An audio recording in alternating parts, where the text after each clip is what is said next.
Hello everyone, I am an biology educator. अब तक हमने प्रोटिस्टा तक पढ़ा था फर्स्ट लेक्चर में। ये सेकेंड लेक्चर है और इसमें पूरा बायोलॉजिकल क्लासिफिकेशन कंप्लीट हो जाएगा। इस वीडियो में हम स्टार्ट करेंगे किंगडम फंजाई से। The fungi constitute a unique kingdom of heterotrophic organism. They show a great diversity in morphology and habitat. Heterotrophic organism का एक यूनिक किंगडम होता है, बहुत डाइवर्सिटी शो करता है इन मॉर्फोलॉजी एंड हैबिटेट। इसका मतलब ये कि अलग अलग फंजाई अलग अलग हैबिटेट में रहते हैं और इनके स्ट्रक्चर भी अलग अलग होते हैं। Must have seen fungi on moist bread and rotten fruits. The common mushroom you eat and toadstools are also fungi. White spot seen on mustard leave और due to a parasitic fungus. आपने जरूर गीले हुए bread पे या सड़े हुए fruit पे फंजाई को लगते हुए देखा होगा। जो मशरूम हम खाते हैं वो भी एक फंजाई होता है। टोडस्टूल भी फंजाई होता है, ये भी मशरूम की तरह होता है। हम इसे खाते नहीं है क्योंकि ये पॉइजनस होता है। White spot seen on mustard leave are due to a parasitic fungus.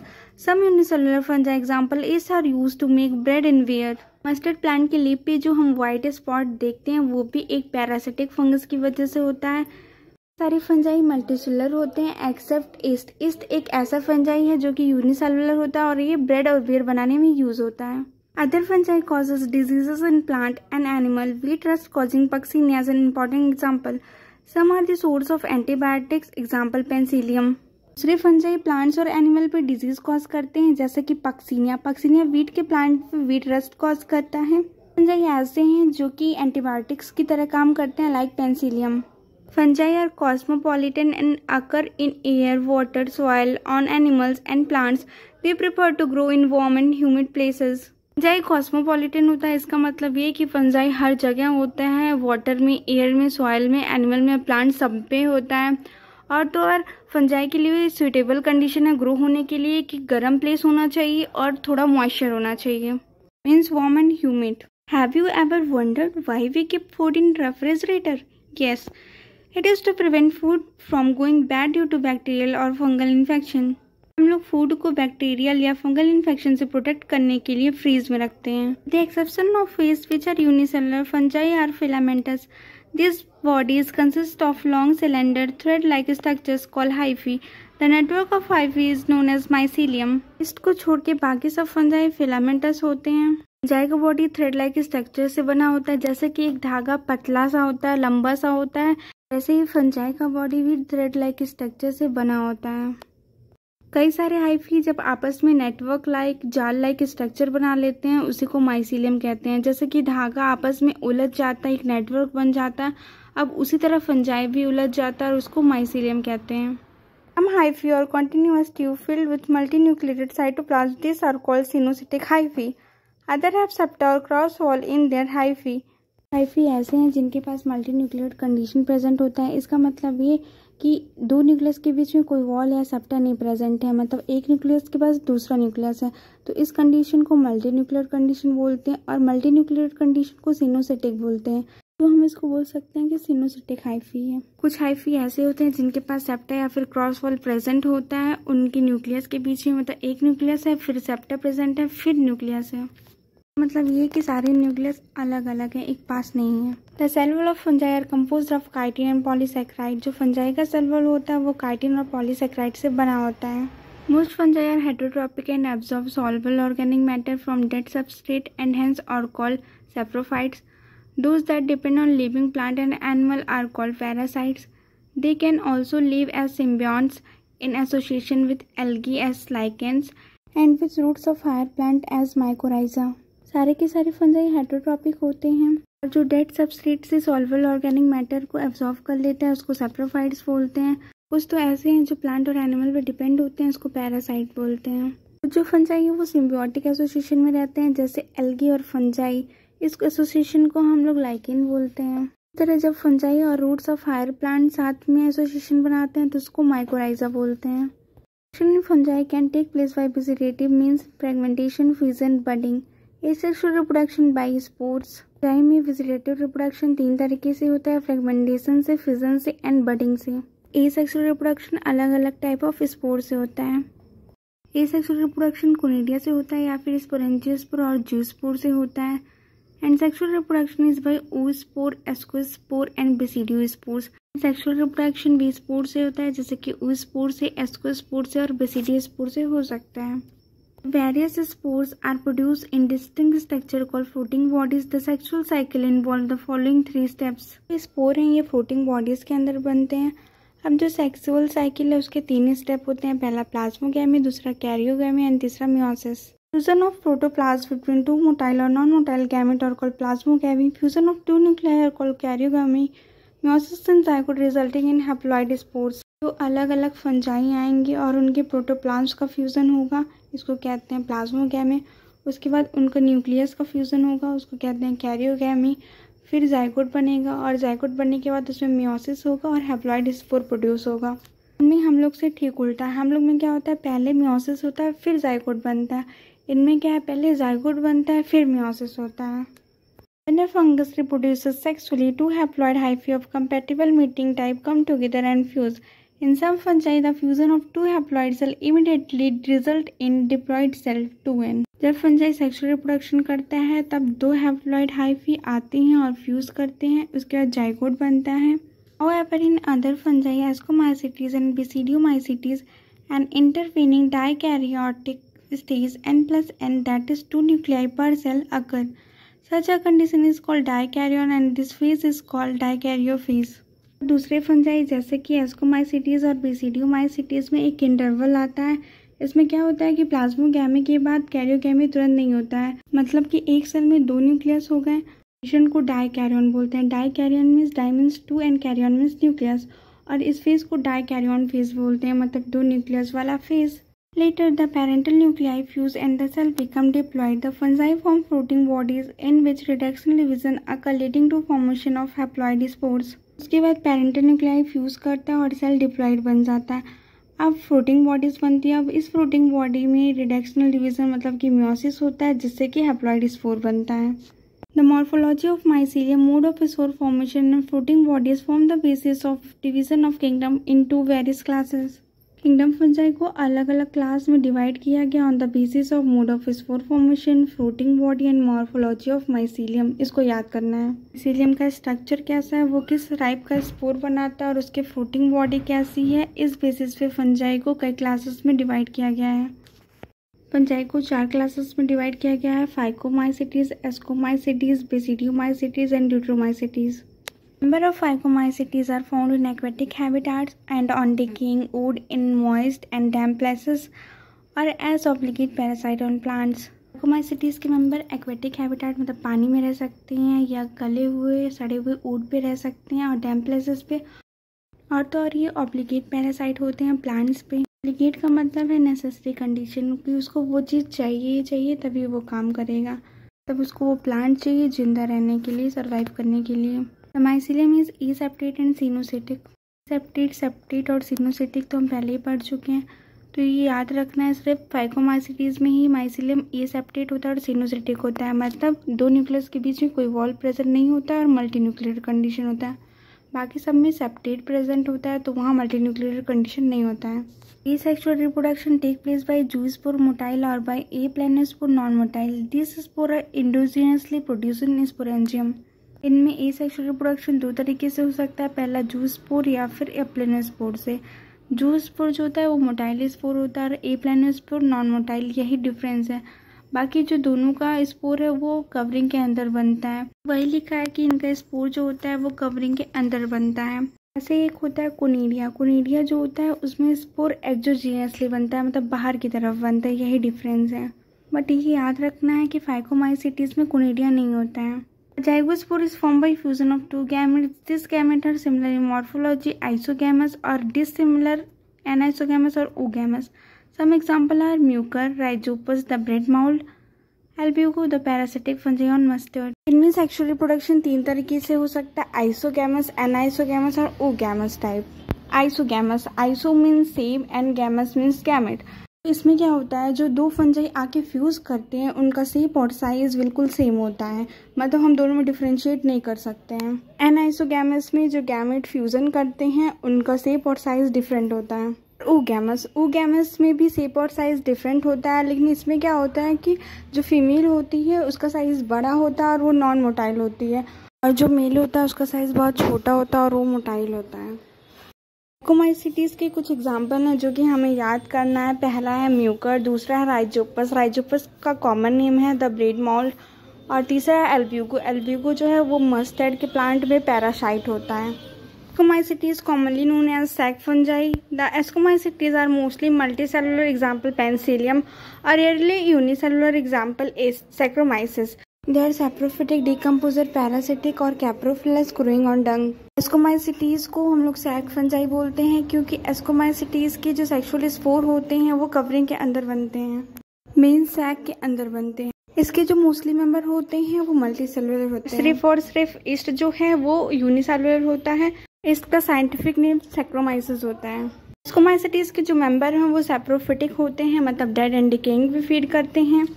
एस्कोमाइसीटीज़ के मेंबर कैप्रोफिलस होते हैं, मतलब डंग पे ग्रो करते हैं। ये सैप्रोफिटिक होते हैं, मतलब डेड एंड डिकेइंग भी फीड करते हैं। डिकम्पोजर होते हैं, मतलब डेड ऑर्गेनिज्म भी फीड करते हैं। और ये पैरासिटिक होते हैं, मतलब किसी एनिमल और प्लांट के बॉडी पे रहते हैं और वहाँ से न्यूट्रिशन लेते हैं। Mycelium is branch and septate. इसका मतलब ये कि इनका जो बॉडी होता है वो सेप्टेट होता है और ब्रांच होता है, मतलब दो न्यूक्लियस के बीच में वॉल प्रेजेंट होता है, तो उसको बोलते हैं septa. Asexual spore or conidia form exogenously on the special mycelium called conidiophores. Conidia generation produce mycelium. Asexual spore conidia होता है जो कि exogenously बनता है, मतलब बाहर की तरफ बनता है। इसे conidiophore कहते हैं। conidia जर्मिनेट करके mycelium बनाता है। Sexual spore are called ascospore which are produced endogenously in sac-like structure called ascus. These asci are arranged in different type of fruiting body called ascocarp. एस्कोमाइसीटीज़ में सेक्सुअल रिप्रोडक्शन एस्कोस्पोर से होता है जो कि covering के अंदर बनता है। जो एस्कस होते हैं वो फ्रूटिंग बॉडी बनाते हैं जिसको कि एस्कोकार्प कहते हैं। हम एग्जाम्पल है Aspergillus Claviceps Neurospora. Neurospora is used extensively in biochemical and genetic work. Many members like morels and truffles are edible and considered delicacies. एस्कोमाइसीटीज़ के कुछ एग्जाम्पल हैं जैसे कि एस्परजिलस क्लेविसेप्स न्यूरोस्पोरा। और ये जो न्यूरोस्पोरा है ये बायोकेमिकल और जेनेटिक वर्क में इसका यूज़ होता है। और कुछ तो मेंबर ऐसे हैं जो कि हम फूड की तरह यूज़ करते हैं, लाइक मॉरल्स एंड ट्रूफल्स को। इसके पहले वाले पेज पे भी कुछ एग्जाम्पल था जैसे कि पेनिसिलियम एंड ईस्ट, ये भी एस्कोमाइसीटीज़ के अंदर आते हैं। Basidiomycetes, commonly known form of Basidiomycetes are mushroom, bracket fungi or puff balls. They grow in soil, on logs, and tree stump and living plant bodies as parasite. Example rust and smut. Basidiomycetes के कुछ example हैं जैसे mushroom, bracket fungi और puff ball. ये soils पे, tree के stump पे और लिविंग बॉडी पे एज अ पैरासाइट ग्रो कर जाते हैं। इनका जो माइसीलियम होता है वो सेप्टेट होता है, ब्रांच होता है, मतलब कि दो न्यूक्लियस के बीच में वॉल प्रेजेंट होता है। इनमें एसेक्सुअल स्पोर नहीं पाया जाता है बट वेजिटेटिव रिप्रोडक्शन फ्रेगमेंटेशन से होता है। Organ are absent with plasmochem is brought about by fusion of two vegetative or somatic cell of different strain of genotypes. इनमें सेक्स ऑर्गन एब्सेंट होता है और इसमें प्रोटोप्लाज्म का फ्यूजन दो डिफरेंट सेल आते हैं या फिर दो जीनोटाइप आते हैं और ये फ्यूज करते हैं। The resultant structure is dikaryotic which ultimately give rise to basidium. Karyogamy and meiosis take place in basidium producing 4 basidiospores. इनमें प्लाज्मोगेमी के बाद कैरियोगेमी तुरंत नहीं होता है। इनमें N+N हैप्लॉइड न्यूक्लियस अलग अलग होते हैं, कुछ टाइम के लिए फ्यूज नहीं करते हैं और ये बेसिडियम बनाते हैं। इनमें प्लाज्मोगेमी के बाद तुरंत कैरियोगेमी नहीं होता है, कुछ टाइम के लिए जो न्यूक्लियस होते हैं हैप्लॉइड न्यूक्लियस वो अलग अलग रहते हैं। इसको बोलते हैं डाइकैरियन, मीन्स दो न्यूक्लियस। कुछ टाइम के बाद न्यूक्लियस फ्यूज करते हैं, न्यूक्लियस के फ्यूजन को कैरियोगेमी बोलते हैं। और बेसिडियम में ही उसके बाद मियोसिस होता है जिससे कि 4 बेसिडियोस्पोर बनते हैं।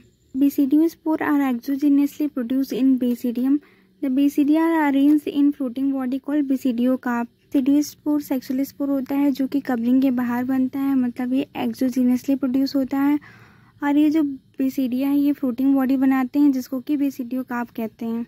Some common members are Agaricus, mushroom, Ustilago, smut and Puccinia rust fungus. इसके कुछ एग्जाम्पल हैं जैसे एग्रिकस जिसको कि मशरूम बोलते हैं, अस्टिलागो जो कि स्मट डिजीज कॉज करता है, पक्सिनिया जो कि रस्ट फंगस होता है, डिजीज कॉज करता है। ऐसे की कुछ और एग्जाम्पल हैं जैसे ब्रैकेट फंजाई और puff balls. Deuteromycetes commonly known as imperfect fungi because only the asexual or vegetative phase of this fungi are known. Deuteromycetes को हम कॉमनली इम्परफेक्ट फंजाई बोलते हैं क्योंकि इसमें बस एसेक्सुअल फेज होता है, इनमें सेक्सुअल फेज नहीं होता है, मतलब कि इनमें सेक्सुअल रिप्रोडक्शन नहीं पाया जाता है। The sexual form of these fungi were discovered, they were moved into classes that rightly belongs to. किसी फंजाई का सेक्सुअल फेज पता चल जाता है तो उसे दूसरे क्लासेस में डाल दिया जाता है। It is also possible that asexual and vegetative stage has been given one name and placed under Deuteromycetes, and the sexual stage another and placed under another classes. Possible है कि एसेक्सुअल और vegetative phase को एक नाम दिया गया और वो डिट्रोमाइसिटीज में रखा गया और सेक्सुअल फेज को अदर क्लासेस में। Later when the linkage were stabilised the fungi were correctly identified and moved out of deuteromycetes. बाद में जब फंजाई का लिंकेज पता चला तो उसे ड्यूट्रोमाइसिटीज से निकाल के दूसरे क्लासेस में रख दिया गया। Perfect sexual stage of members of Deuteromycetes were discovered. They were often moved to Ascomycetes and Basidiomycetes. जब किसी डिट्रोमाइसिटीज के मेंबर्स का सेक्सुअल स्टेज पता चल जाता है तो उसे डिट्रोमाइसिटीज से उठा के एस्कोमाइसिटीज या बेसिडियोमाइसिटीज में रख दिया जाता है। Deuteromycetes reproduce only by asexual spore known as conidia. The mycelium is separate and branch. Deuteromycetes सिर्फ और सिर्फ एसेक्सुअल रिप्रोडक्शन करता है, वो भी कोनिडिया से। जो इसकी माइसीलियम होती है वो सेपरेट और ब्रांच होती है। मेंबर्स आर सैप्रोफाइट और parasite while large number of them are decomposer of litter and help in mineral cycling. इसके कुछ मेंबर ऐसे हैं जो कि सैप्रोफाइट होते हैं, कुछ पैरासिटिक होते हैं, कुछ तो डिकम्पोजर होते हैं और कुछ तो मिनरल साइक्लिंग में हेल्प करते हैं। इसके कुछ एग्जाम्पल हैं जैसे Alternaria, Colletotrichum and Trichoderma. Plantae kingdom Plantae include all the eukaryotic chlorophyll containing organism commonly called plants. Plantae के अंदर सारे के सारे यूकैरियोटिक और जिसके पास क्लोरोफिल होते हैं ऐसे ऑर्गेनिज्म आते हैं। Few members are partially heterotrophic such as insectivorous plant और parasites. Bladderwort and Venus flytrap are the example of insectivorous plants. Cuscuta is a parasite. उनके कुछ मेंबर ऐसे हैं जो ऑटोट्रॉपिक होते हैं लेकिन कभी कभी हेटेरोट्रॉपिक भी हो जाते हैं, जैसे कि इंसेक्टिवोरस प्लांट नॉर्मली फोटोसिंथेसिस मतलब कि ऑटोट्रॉपिक होते हैं, लेकिन अगर उन पे कोई इंसेक्ट आके बैठता है तो उसे भी खा जाते हैं, इसलिए इसको इंसेक्टिवोरस प्लांट बोलते हैं। कसकटा सिर्फ और सिर्फ ऐसा प्लांट है जो कि हेटेरोट्रॉपिक होता है और ये दूसरे प्लांट्स के ऊपर रह के न्यूट्रिशन लेता है, तो इसे पैरासाइट भी कहते हैं। Plant cell have eukaryotic structure with prominent chloroplast and cell wall mainly made of cellulose. Plant cell eukaryotic होता है और साथ ही साथ इसमें क्लोरोप्लास्ट होता है और इनका जो सेल वॉल है वो सेलुलोज का बना होता है। Plantae include algae, Bryophyta, pteridophyte, gymnosperms and angiosperm. इनको 5 क्लास में डिवाइड किया गया है जो कि algae, Bryophyta, Pteridophyta, gymnosperm and angiosperm है। Life cycle of plant have 2 distinct phases, the diploid sporophyte and the haploid gametophyte that alternate with each other। Plant की life cycle में 2 फेज आते हैं, एक स्पोरोफाइट, दूसरा गैमेटोफाइट। स्पोरोफाइट डिप्लॉयड होता है और गैमेटोफाइट हैप्लॉयड होता है जो कि एक दूसरे पे अल्टरनेट करता है। पहले स्पोरोफाइट आएगा, फिर गैमेटोफाइट से स्पोरोफाइट, देन साइकिल कंटिन्यू रहेगा। The length of haploid and diploid phases and whether these phases are free living or depend on other vary among different group in plants। This phenomenon is called alternation of generation। इनका जो haploid और diploid phase है इनका duration अलग अलग class में अलग अलग होता है और कुछ तो फ्री लिविंग भी हो सकते हैं, कुछ डिपेंडेंट होते हैं। अलग अलग क्लासेस में ये डिफर करते हैं। हैप्लॉयड फेज से डिप्लॉयड फेज और डिप्लॉयड फेज से हैप्लॉयड फेज, इस कंडीशन को अल्टरनेशन ऑफ जनरेशन बोलते हैं। Kingdom animalia. This kingdom is characterized by heterotropic eukaryotic organisms that are multicellular and their cell lack cell walls। Animalia में सारे के सारे हेटेरोट्रॉपिक यूकैरियोटिक और ऐसे ऑर्गेनिज्म को रखा गया जिसके पास सेल वॉल नहीं होता और ये मल्टीसेलुलर होते हैं। They directly or indirectly depend on plant for food।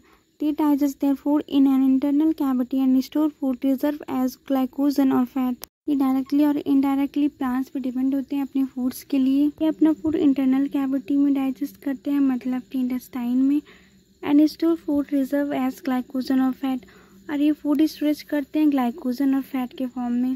There mode of nutrition is holozoic by ingestion of food. They follow a definite growth pattern and grow into adults that have definite shape and size.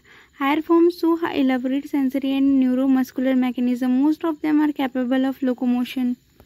इनमें definite growth होता है, मतलब कि unlimited growth नहीं करते हैं, limited growth करते हैं और इनका डिफरेंट शेप और साइज होता है। एनिमलिया की जो हायर क्लासेस होते हैं उनमें नर्वस सिस्टम वेल डेवलप होता है, उनमें इलेबोरेट सेंसरी और न्यूरोमस्कुलर मैकेनिज्म होता है। साथ ही साथ ज़्यादातर एनिमलिया लोकोमोशन करते हैं। Viruses, viroids, prions, and lichens. In the five kingdoms of classification of Whittaker, there is no mention of these lichens. Some acellular organisms like viruses, viroids, prions, these are briefly introduced here. R.H. Whittaker के five kingdom of classification में कुछ organism को हिस्सा नहीं दिया गया था, जैसे lichens, viruses, viroids and prions को। ये वायरसेस, विरॉइड्स और प्रियॉन्स जो होते हैं ये एसेलुलर होते हैं, मतलब इनमें सेल प्रेजेंट नहीं होता है। All of us who have suffered the ill effect of common cold or flu know the what effect virus can have on us, even if we do not associate it with our condition. हम सब common cold या फिर flu से suffered हुए हैं, इससे हम पता कर सकते हैं कि वायरस हमें कैसे इफेक्ट कर सकता है अगर हम उसे एसोसिएट नहीं हो फिर भी। Viruses did not find a place in classification since they are not considered truly living. If we understand living as those organisms that have a cell structure, viruses को क्लासिफिकेशन में कोई जगह नहीं दिया गया है कि वो ट्रूली लिविंग नहीं है। अगर हम ट्रू लिविंग की बात समझें तो ट्रू लिविंग वो होता है जिसके पास सेल स्ट्रक्चर हो। वायरसेस को ट्रू लिविंग नहीं बोला जाता है क्योंकि जब वो लिविंग ऑर्गेनिज्म के बाहर रहते हैं तो वो डेड की तरह होते हैं, लेकिन जैसे ही वो इनसाइड ह्यूमन बॉडी जाते हैं वो लिविंग हो जाते हैं। The viruses are non cellular organism that are characterised by having an inert crystalline structure outside the living cell. Viruses non cellular organism होते हैं, मतलब उनके पास सेल नहीं होता है। वायरसेस लिविंग बॉडी के आउटसाइड इनर्ट होता है। Once they infect a cell, they take over the machinery of the host cell to replicate themselves, killing the host. Would you call virus living or non-living? जब viruses living organism के बाहर होते हैं तो वो dead होते हैं। जैसे ही वायरस इनसाइड ह्यूमन बॉडी आता है वो सेल को अपने अकॉर्डिंग काम करवाता है और हमें डिजीज कॉज करता है। वायरसेस ना ही ट्रू लिविंग है ना ही true non living. Viruses means venom और poisonous fluid. Dmitry Ivanovsky recognized certain microbes as causal organism of the mosaic disease of tobacco. इसका मतलब है जहरीला या फिर जहरीला फ्लूइड। Dmitry Ivanovsky ने mosaic disease of tobacco cause करने वाले ऑर्गेनिज्म का पता लगाया। These were found to be smaller than bacteria because they pass through bacteria-proof filters. Way bacteria से भी छोटे होते हैं because बैक्टीरिया-proof फिल्टर से पास कर जाते हैं। बैक्टीरिया वायरसेस से बहुत बड़ा होता है तो बैक्टीरिया का जो फिल्टर है और उससे बैक्टीरिया पास करेंगे तो वो फिल्टर होके निकल जाएगा बाहर। W. Bezenik demonstrated that extract of infected plant of tobacco would cause infection in healthy plant and named the new pathogen virus and called as Contagiosum vivum fluidum, infectious living fluid. W. Bezenik ने बताया कि virus से infected tobacco plant से किसी और healthy plants को infection हो सकता है और इस न्यू पैथोजन का नाम वायरस दिए और उन्होंने कहा ये फ्लूइड कॉन्टाजियम वायम फ्लूइडम है, जिसका मतलब ये कि ये जो फ्लूइड है वो इन्फेक्शियस है। WMST Lee show that virus could be crystallized and crystal consist largely of proteins. They are inert outside their specific host cell. Viruses are obligate parasites. Stele ने पहली बार वायरस को crystallise किया था, मतलब उन्होंने virus का structure बताया था कि उसमें बहुत ज़्यादा प्रोटीन होते हैं, वो होस्ट के बाहर इनर्ट होते हैं, मतलब कि डेड होते हैं। वायरसेस ऑब्लिगेट पैरासाइट होते हैं। ऑब्लिगेट का मतलब होता है नेसेसरी कंडीशन, मतलब वायरसेस को सर्वाइव करने के लिए किसी लिविंग बॉडी की ज़रूरत होती है। अगर उसे लिविंग बॉडी नहीं मिलता है तो वो डेड हो जाएगा। In addition to protein, viruses also contain genetic material that could be either RNA or DNA. No viruses contain both DNA and RNA. बस प्रोटीन के साथ साथ जेनेटिक मटेरियल भी होता है। इनका जेनेटिक मटेरियल या फिर RNA हो सकता है या फिर DNA। ऐसा कोई भी वायरस नहीं है जिसके पास RNA और DNA दोनों हो। Viruses nucleoprotein and the genetic material is infectious. Viruses nucleic acid और प्रोटीन के बने होते हैं और इनका जो जेनेटिक मटेरियल है वही इन्फेक्शन कॉज करता है। General viruses that infect plant have single standard RNA and viruses that infect animal have either single or double standard RNA or double standard DNA. Bacterial viruses or bacteriophages virus that infect bacteria are usually double standard DNA viruses. ये virus जो plant को infect करते हैं वो single standard RNA होते हैं और single standard RNA, double standard RNA and double standard DNA animals को इन्फेक्ट करते हैं और बैक्टीरियोफेजेस को double standard DNA viruses infect करते हैं। Protein coat called capsid made up of a small subunit called capsomere protect the nucleic acid. These capsomere are arranged in helical or polyhedral geometrical form. Virus के protein code को capsid बोलते हैं और उसकी जो सबसे छोटी यूनिट होती है उसको कैप्सोमियर बोलते हैं। ये जो कैप्सोमियर होता है ये न्यूक्लिक एसिड को प्रोटेक्ट करता है और कैप्सोमियर अलग अलग शेप के होते हैं लाइक हेलिकल और polyhedral geometrical. Viruses cause diseases like mumps, smallpox, herpes and influenza. Viruses कई सारे डिजीज कॉज करते हैं like mumps, influenza, genital herpes and smallpox. AIDS in human is also caused by a viruses. In plants, the symptoms can be mosaic formation, leaf rolling and curling, yellowing and vein clearing, dwarfing and stunted growth. Viruses AIDS भी cause करते हैं और virus plant को भी infect करते हैं। ऐसे virus जो प्लांट को इन्फेक्ट करते हैं उनकी लीफ में मोज़ेक का फॉर्मेशन हो सकता है, उनकी लीफ रोल कर सकती है, मतलब मुड़ जाती है, उनकी लीफ येलो पड़ जाते हैं और उनकी जो वेन होते हैं वो गायब हो जाती हैं और लीफ बहुत छोटे छोटे होते हैं या प्लांट बहुत छोटे छोटे होते हैं और उनका ग्रोथ अच्छे से नहीं हो पाता है। In 1971, Theo Diener discovered a new infectious agent that was smaller than viruses and caused potato spindle tuber disease.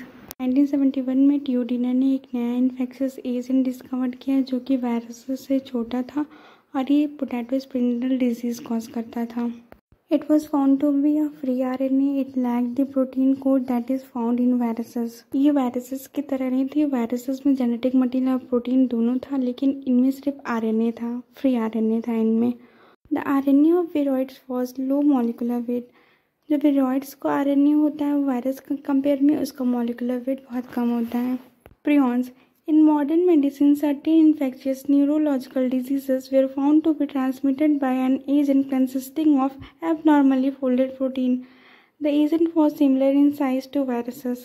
Modern medicine में कुछ infectious neurological diseases पाए गए जो कि abnormally folded protein से होते हैं और ये similar size होते हैं as virus. प्रियॉन्स में सिर्फ और सिर्फ प्रोटीन होता है, इनके पास कोई जेनेटिक मटेरियल नहीं होती है और डिजीज प्रोटीन से ही कॉज्ड होता है। The most notable disease caused by prions are bovine spongiform encephalopathy (BSE), commonly called mad cow disease in cattle, and its analogous variant Creutzfeldt-Jakob disease (CJD) in humans.